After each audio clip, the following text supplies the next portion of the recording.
My daughter is discouraging me from doing so, touching that song. I can't say my voice is sounding good, or I think that I'm in the best form of my career with the experience and everything else. I am not a social media person. Ladki Aankh Mari. You are acknowledging the strong melodies that existed, or that those are the great songs. Give a lot of credit to Abhimanya and Pragya who did the lo-fi. Hi, this is Babul Supriyo, and you're listening to me, watching me on IWMBuzz.com. Keep watching. We play good music. Have fun. Hi guys, this is Manisha and welcome to IWM Buzz. Today I have with me one of the talented artists, Babul Supriyo. First of all, sir, welcome to IWM Buzz and congratulations on your new song. Thank you so much. It's a pleasure. So I want to know first of all, like what was the idea behind choosing Khoya Khoya Chand? To be honest, this is a song that was done in 1998. That's 25 years back. So, in a manner, it could be a celebration of a song still being loved by people. I cannot really say that it is being loved by people unless and until I get a reciprocation from people or get requests for me to sing that song when I'm doing, international shows and stuff. So, national, international shows and stuff. So, this is one song that I kind of couple with the other romantic songs like Hum Tum and Aate Aate Aage Hum, this one, Sochta Hoon. So they all come in together. So, in 98, that time I was absolutely in the beginning of my career. I've been lucky that career started at an early age. It was Farah Khan's first directorial venture. Prior to that, she had done the slow motion, unique song direction of Pehla Nasha. Then it was Dia Mirza who had just won the Miss India Asia Pacific. There was Sajid Wajid, with whom I have had at that point quite a few hits with Hata Sawan Ki Ghata and all of that. So, Meri Tera Tum Bhi Kabhi Pyar Karke Dekho Na. So, it was great to have Alka ji with us in that album. So the original song that time was a duet. Yes. And it was Tips Music and Kumarji's idea that this is one song that needs to be revisited. And so it's if I can say, old wines are put into new bottles only if the old wine had tasted good and if people had enjoyed that. So that's exactly what was done. Pragya and Abhimanyu did a great job with the lo-fi. I really like the smartness with which the video has been done, wherein in the previous one I was not there in the video. And there was a joke that that I wouldn't feature in the video. So this was a nice thing for me, and the way Dia Mirza has been brought into the video as a way to look back in nostalgia.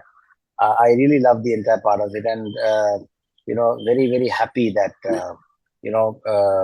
at a time when you buy views and there's pushing and boosting and all of that, you can just see the numbers and you will understand that this is a organic thing that is happening every day. About 1,500, 1,200, 2,000, 2,000, 2,500. That's the number that is, growing every day.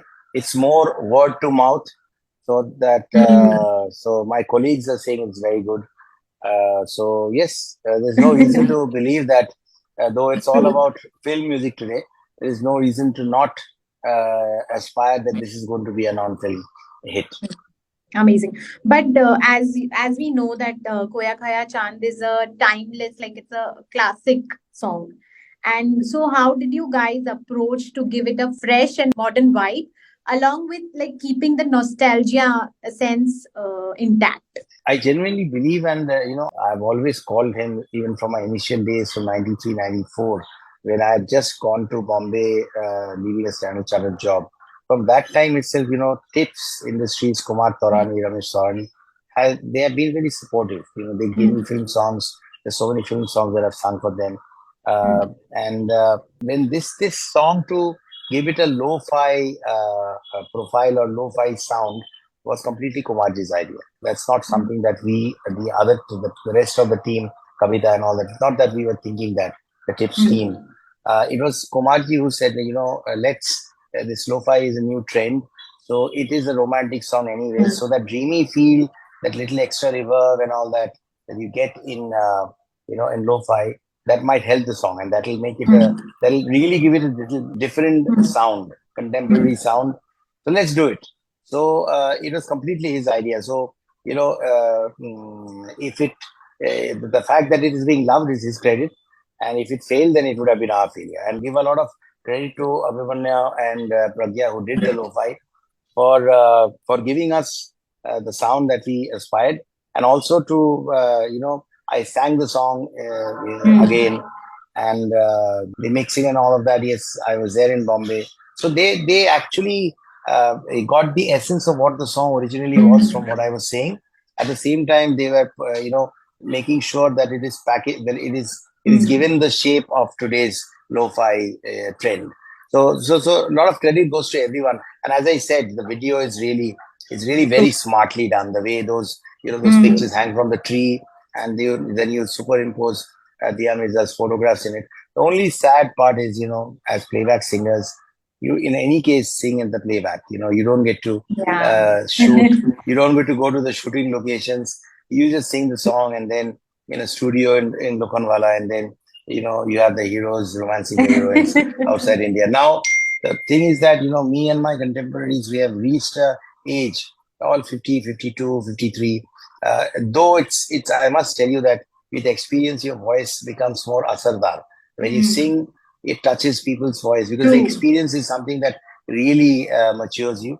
But whenever we are doing videos and all that, it's mostly looking back. You are not romancing someone in the present. You're looking back at something, some love story that may have happened 20 years back, and you're True. sitting down and looking back. So that's one. I take it in jest. It's a funny thing that anytime we're doing a romantic song, we're kind of looking back instead of, though we have 55, 60 plus heroes romancing 25-year girls. But for us, we have kept it very decent. So I must give it to the singers, and when they are doing such things and looking back, a little bit of black and white, this, that. That's the fun part of it, if I can put it lightly. Amazing. And I want to ask, like, what were the challenges you guys faced while recording the lo-fi mix version of this song? I wouldn't say there were too many challenges, because when you have a clarity of thought Hmm. in terms of what you're trying to get, what is the sound that you're looking at, and when the vision is shared by the rest of the group, we are all convinced about. Oh, after Kumarji shared that he would love to do a experiment with the lo-fi version, we all had it clear in our mind. So after Abhishek and Pragya, Abhimanyu and Pragya, they came up with their first draft.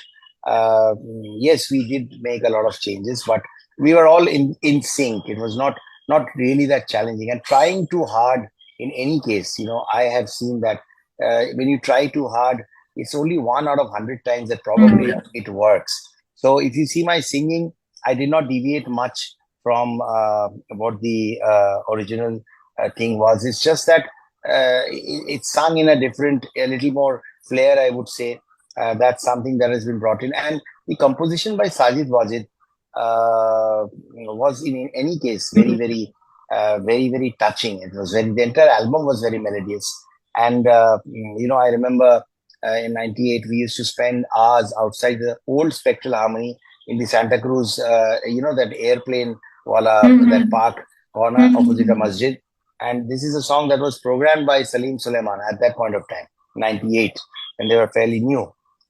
So everything was there, the essence of the song, what we wanted, what was there in the song, and how we wanted to recreate the song without destroying that evidence. When I say Sajid Wajid, it actually breaks my heart to say that, a young guy like Wajid, with whom we have all worked so much, he's not there anymore. But yes, you could say that this is one way of, probably showering our love and saying that, you are very much alive with your music. Amazing. Also, sir, there's a interpretation or saying that people who touch classic music, they recreate it, and somewhere or the other, the essence gets lost. So, what is your opinion? Like, if we touch a classic song and recreate it, or do a different version of it, what is your opinion? Do you think that it should be done, or these experiments should be done? Well, you see, There are so many songs that have been done in recent times. So True. many songs. True. Some will work, some will not work. Some would want to listen to the new version with the zeal or with the with the euphoria with which it has been made. And some you will always find some critics who will say, "Oh, the original song was something Yes. else. You have destroyed it and all that." So Yes. that is always going to remain. But I think when I think that my daughter is 6 years old. My elder one is 20 plus. So I see them dancing to the new versions of the Yeah. song with the new orchestration and all that. So when you're doing a R.D. Burman mix or when you're doing I would say Ladki Aankh Mari, you are in a way you are Mm. acknowledging the strong melodies that existed or that those are the great songs when they are remade. It's done with a lot of respect. No one does it to destroy True. the songs. So the question of an audience just listening to a song and saying, "Oh, this is trash and this is good," that will remain always. But you cannot let that intimidate when you're trying to do a experiment or when you're trying to revisit a song. I don't think that intimidation should deter you from trying something new, and that's what we did. So we are confident about the product. We are not really Mm. bothered about what and until today, I must tell you, if you see the comments on Instagram, or I am not a social media person, so it's a new thing that my daughter is pushing, make reels, this, that. So I was, walking on a road where I suddenly saw the moon behind me. So my wife said, "Oh, no, this is the point. You have to sing a song on the road." So it was funny. I did it in the middle of the night with the moon behind me. And that happens to be something that my daughter really loved. And it's there on Instagram. So, yes, it's a new experience in every sense of the term because we come from that. Even 5 years, 6 years back, we had CD cassettes, True. not cassettes, but CDs. So even after CDs, there were pen drives. Now there are Mm. not even pen drives. You can't give a Yes. song. That's one thing that I really miss. Everywhere you meet, people want आपका कौन सा गाना निकला है. So आपको बताना पड़ेगा कि अरे ये गाना तो मेरा है या ये नया निकला है. तो True. ठीक है, आपका मोबाइल में आप यूट्यूब में सर्च करिए, फिर आपको हाँ. गाना मिल जाएगा. That carrying 10 20 cassettes in your in your Yes. bag when you're taking a flight or you're going somewhere where people might ask for your new song, just writing it down, autographing it, and giving it to them. That fun is completely lost, and there is a lot of malpractice when it comes to Mm. views of a song and all that. But Mm. I'm happy the way it is handling it, and it's a very nice organic growth. So yes, we are looking at reaching a million very soon. Amazing. Finally, my last question would be what are the new projects or what are the new songs you're working on? Well, I'm ready in every sense of the term. In terms of yeah, I can't say my voice is sounding good, or I think that I'm in the best form of my career with the experience and everything else. I would in a more settled state. I wouldn't say that. I cannot say that myself, but people who have heard the new version or my Mm. recent songs, they all say my Yes. contemporaries, or just the other day I was doing a show with Saurabh Ganguly, and even he was saying, "Oh my God, your voice is sounding so very. What should I say? Much. It's sounding beautiful." So I know that this is a time when if you keep your voice in good shape, if you do your riyaz and everything, you can Mm. really create magic with the experience and everything, provided your vocal prowess is at its best or in shape. So yes, if playback happens, great. If it doesn't happen, no complaints because of course songs are going to youngsters. Arijit Singh is a phenomenal singer. Even if True. I become a music director today, I might keep one song for me, but if there are five other songs, probably three of them will go to Arijit Singh. I would want him to sing the song. It's something exceptional. So no True. complaints. When you have someone mediocre, like I would say, after great songs like Hum Tum and all of that, there was a period of mediocrity where people who didn't even have playback voices suddenly started singing and the songs started becoming hits. So that makes you feel helpless that, such mediocre stuff, people who are not Mm. even singers are becoming famous True. singers. So that True. hurts you. But when you see real quality happening, great songs happening, and great singers singing, then you don't feel the pain that much. But yes, Mm. you ask any singer when you hear a good song, that greed inside of you, that True. what if I sing the song Yes. or I want to sing that song.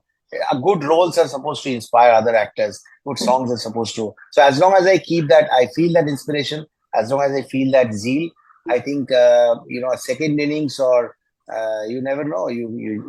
Anything is possible. You have to just give yourself a chance and move on, and then have people like Kumarji and labels like Tips who would have faith in you. Like I might visit Sochta Hu Uska Dil which was a huge hit. I got the Yes. MTV award. Then I might revisit that. My daughter is discouraging me from doing so, touching that song. But I don't mind. Let's see what happens. Amazing. Thank you so much, sir, and good luck for Khoya Khoya Chand and your upcoming projects. Thank you. Thank you so much. Pleasure.